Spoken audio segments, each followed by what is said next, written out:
Une formation réussie, c'est des personnes qui se quittent en disant on va se revoir, on va partager, est-ce qu'il y a un endroit où on peut dialoguer encore?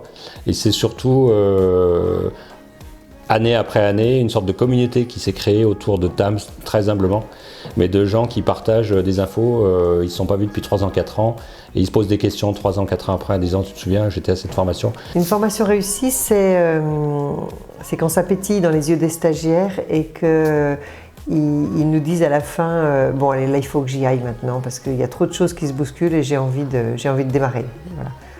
Peut-être c'est ça. Au début, quand on faisait ces formations-là, on nous disait oui, vous faites de l'insolite.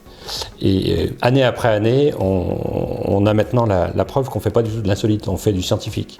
C'est-à-dire que quand on propose à un guide d'utiliser un miroir, d'utiliser des techniques où il va bander les yeux de ses visiteurs, c'est pas du tout de l'insolite. C'est une manière de couper les sens pour faire jaillir tous les autres sens. C'est-à-dire on va utiliser dans un apprentissage tous les sens de la personne.